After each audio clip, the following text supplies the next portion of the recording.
أصوات الطيور المتنغمة اللي احنا سامعينها دي والجمال اللي احنا شايفينه ده من هنا جزيرة ألفونتين من قلب منتجع موفنبيك أسوان، أحد أجمل فنادق ومنتجعات مصر، والمملوك للشركة المصرية العامة للسياحة والفنادق إيجوس.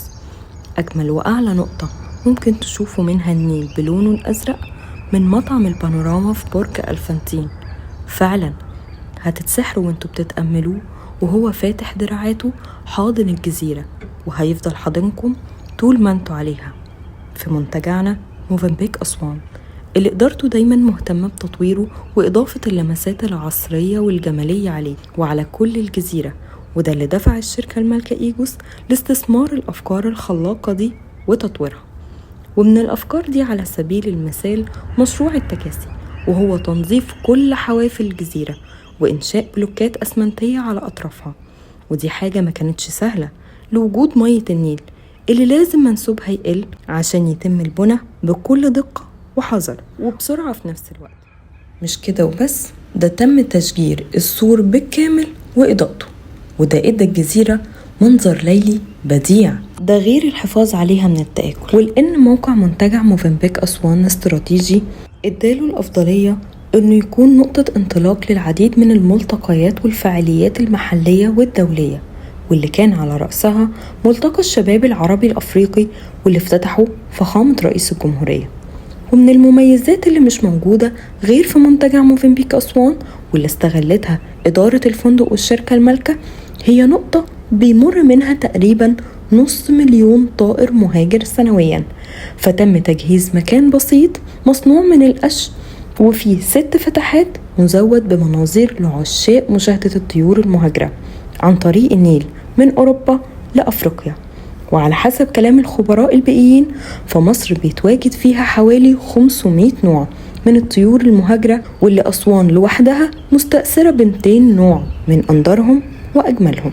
وتماشيا مع المفاهيم والمصطلحات البيئية المتطورة، دعمت إيجوس إدارة منتجع موفنبيك للمحافظة على كل الموارد الطبيعية اللي موجودة هنا، لأن الطبيعة مهما كانت خلابة من غير المحافظة عليها هتندثر ويطفي سحرها وجمالها. وعشان حماية عناصر البيئة زي المية والهواء والأرض، أشرفت إيجوس على أكتر من مشروع توسيعا لمفهوم إتقان البساطة، واللي منها تحويل الأراضي الخصبة لحدائق والاستفادة من محاصيلها على مدار السنة.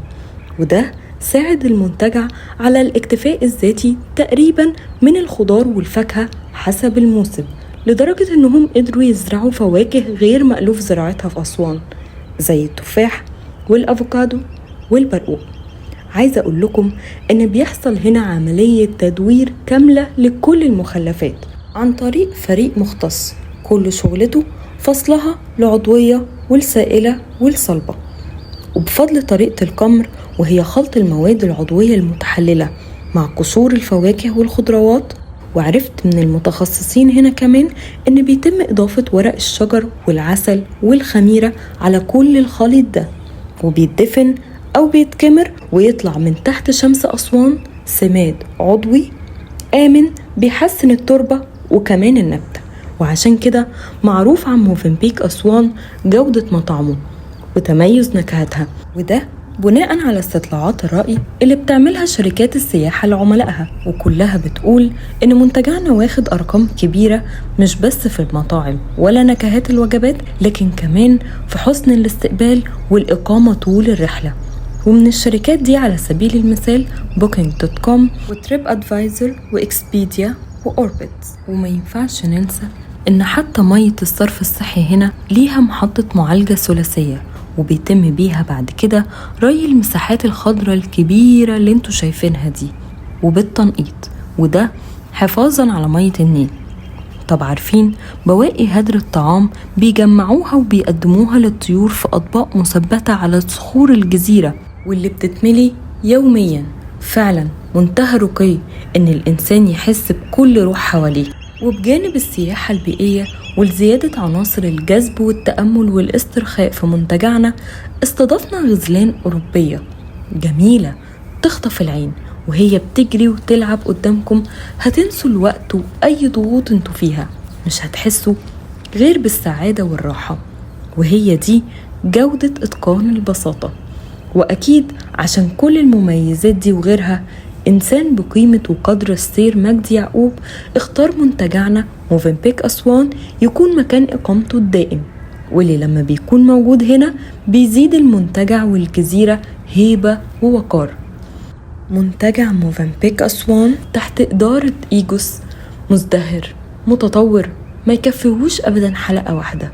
كل متعة وجمال هنا، من أول البذور اللي هتطرح نخل وشجر وورود لحد روح الناس اللي بتشتغل فيه بقلبها ملوش نهاية. زي ما عودناكم إن مصرنا وفنادقنا مليانين حكايات كتير هنحكيها لكم، بس حكاية حكاية عشان تسمعوها وتشوفوها.